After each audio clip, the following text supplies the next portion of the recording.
नमस्कार दोस्तों, मेरा नाम वीरू द्विवेदी है। मैं आपका अपने YouTube channel Veeru Dwivedi education hub पर हार्दिक स्वागत करता हूं। दोस्त जितने भी नए लोग हैं वो एक बार चैनल को लाइक और सब्सक्राइब जरूर करें मेरे दोस्त। इसमें यूपी टेट, सुपर टेट, समस्त शिक्षक भर्ती या वनडे एग्जाम के प्रिपरेशन कराई जाती है मेरे दोस्त। तो आइए शुरू करते हैं। बात करते हैं यूनेस्को की। यूनेस्को का हेडक्वार्टर जो है वो पेरिस में है। इसकी स्थापना 16 नवंबर 1945 को हुई थी मेरे दोस्त।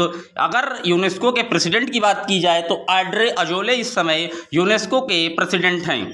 बात करते हैं यूनेस्को करता क्या है, तो ये किसी विशेष स्थान के किसी पर्टिकुलर विशेष धरोहर को जो है वर्ल्ड हेरिटेज साइट में शामिल कर देता है और फिर जिससे वो जो है उसकी सुरक्षा, हर एक देखभाल की जिम्मेदारी यूनेस्को की हो जाती है मेरे दोस्त। तो आइए बात करते हैं काजीरंगा को।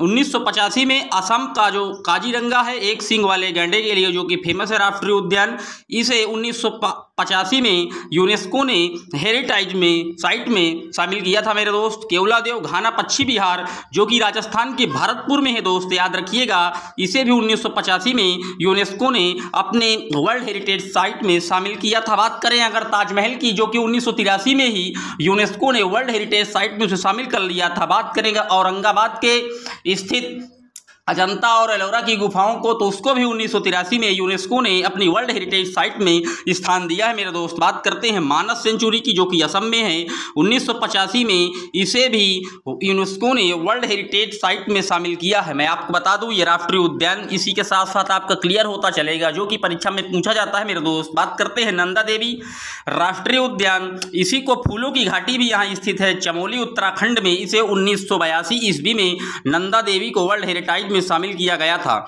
अगर फूलों की घाटी चमोली की बात की जाए तो इसे 2005 में यूनेस्को की साइट में शामिल किया गया था मेरे दोस्त। सुंदरवन राष्ट्रीय उद्यान जो कि पश्चिम बंगाल में है, 1984 में इसे वर्ल्ड हेरिटेज साइट में शामिल किया गया था। बात करें पश्चिमी घाट की, तो महाराष्ट्र और गोवा को 2012 में शामिल किया गया।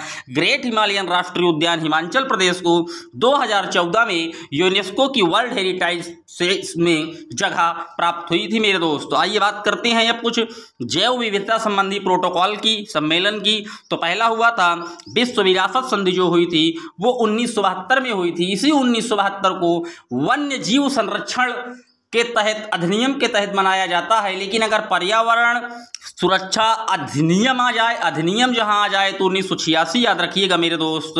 बात करते हैं रामसर समझौता। तो रामसर समझौता जो है ये वेटलैंड से संबंधित है, जिसका जो सम्मेलन हुआ था ये 2 फरवरी 1975 को ईरान में हुआ था मेरे दोस्त। तो याद रखिएगा 2 फरवरी को वेटलैंड दिवस या आर्द्र भूमि दिवस मनाते हैं मेरे दोस्त। जैव विविधता संधि जो हुई थी वो 1992 में हुई थी मेरे दोस्त। अगर जैव विविधता शब्द की बात की जाए तो सर्वप्रथम जैव विविधता की बात नॉर्मन मायर्स नामक महान मनोवैज्ञानिक ने की थी। और जैव विविधता दिवस हम 22 मई को मनाते हैं। याद रखिएगा बायोडाइवर्सिटी या जैव विविधता का मतलब ये होता है किसी एक स्थान में पर्टिकुलर विभिन्न प्रकार की प्रजातियों का संरक्षण करना, जो कि जैव विविधता का मुख्य उद्देश्य होता है मेरे दोस्त, याद रखिएगा। बात करते हैं कार्टाजेना प्रोटोकॉल की, जो कि 2000 में आया था।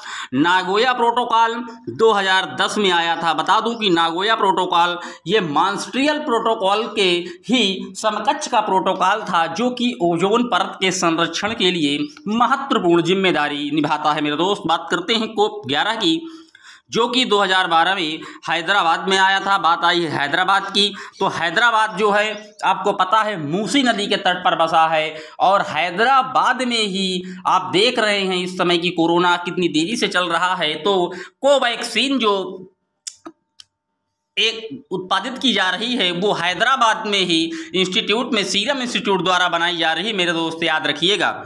चलते हैं आगे, बात करते हैं कुछ रक्षित स्थल की। ये आंकड़ा 2015 का है मेरे दोस्त, बदलता रहता है तो आप इसको एक बार कंफर्म जरूर कर लें। हालांकि अभी यही चल रहा है।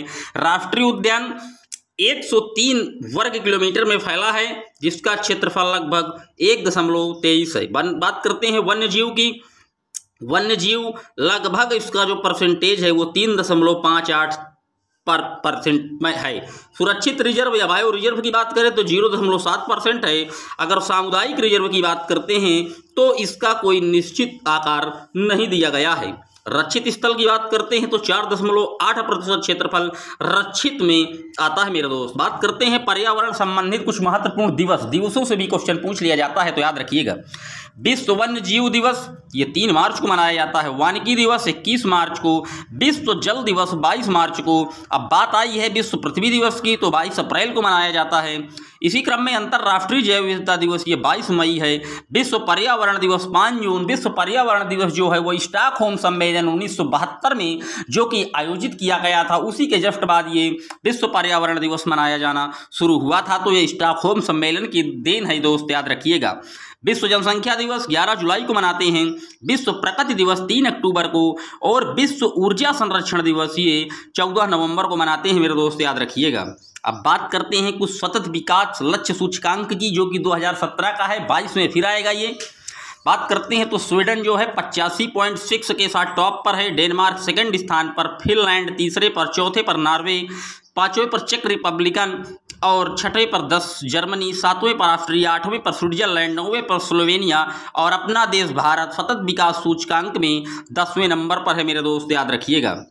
अब बात करते हैं ग्रीन हाउस उत्सर्जक देशों के बारे में, तो टॉप पर चीन है जो अकेले 26% से ज़्यादा जो है ग्रीन हाउस या कार्बन डाइऑक्साइड का उत्सर्जन करता है दोस्त। सेकंड पर यूएस यानी कि अमेरिका आता है जो 14% के साथ है। और यूरोपियन यूनियन की बात करें तो लगभग 10% के साथ है। और भारत जो है वो चौथे पायदान पर खड़ा है जो कि 7% के साथ है।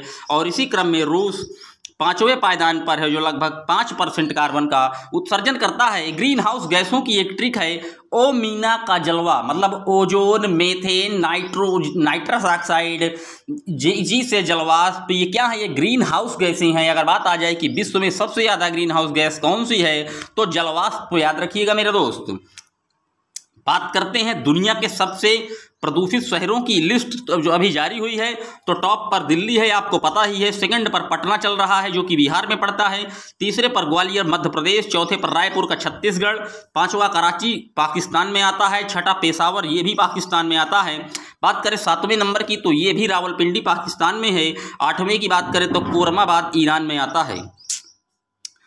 और इसी क्रम में कानपुर का 13वां स्थान है, फिरोजाबाद 11वां स्थान पर है। और बात करें इलाहाबाद की तो ये 18वें पायदान पर है, 19वें पर आगरा का उत्तर प्रदेश है मेरे दोस्त, याद रखिएगा।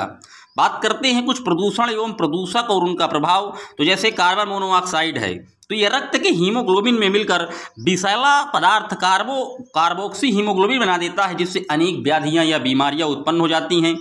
लेड कण जैसे वायु में हो जाते हैं तो कैंसर व लेड विषाक्तता बना देते हैं। सल्फर डाइऑक्साइड SO2 आप देखते हैं, इसी की अधिकता के कारण ताजमहल का जो रंग है वो पीला पड़ रहा है, क्योंकि जो मथुरा का तेल रिफाइनरी कारखाना है वहाँ सल्फर डाइऑक्साइड अधिक मात्रा में उड़ रही है, जो कि ताजमहल को इफेक्टेड कर रही है। और ताजमहल के इस इफेक्टेड करने को आप स्टोन लेप्रोसी भी बोलते हैं मेरे दोस्त, याद रखिएगा। अब हाइड्रोजन जो सल्फाइड है वो नाक काल गले में जलन पैदा कर देती है, पैरालाइसिस भी बना देती है, याद रखिएगा। आर्सेनिक की बात आई है तो कैंसर और ब्लड फुट रोग बनाती है। अगर आर्सेनिक की अधिकता से बीमारी सबसे ज़्यादा कहाँ होती है तो पश्चिम बंगाल का नाम याद रखिएगा मेरे दोस्त, पूछ लेता है। कैडमियम की कमी अधिकता से उच्च रक्तचाप, मितली, दंत और हृदय रोग संबंधी रोग भी हो जाते हैं। पारा से ये अत्यधिक विषैला मस्तिष्क तथा तंत्रिका तंत्र को प्रभावित कर देता है मेरे दोस्त, याद रखिएगा। बात आई है फ्लोराइड, अगर फ्लोराइड की कमी हो जाती है दांत में तो आप देखते हैं कि दांत हिलने लग जाते हैं, जो कि विटामिन C और हड्डियों का क्षय ये फ्लोराइड से ही संबंधित है। क्रोमियम में चर्म रोग और खुजली या कैंसर बना देती है। और अगर सिलेनियम प्रदूषित हो गया तो बालों का झड़ना और त्वचा स्किन संबंधी कैंसर जैसी डिजीज भी हो जाती है मेरे दोस्त, याद रखिएगा। तो ये वीडियो आपको कैसा लगा कमेंट बॉक्स में ज़रूर बताइएगा। मिलते हैं एक और वीडियो में, तब तक के लिए जय हिंद जय भारत।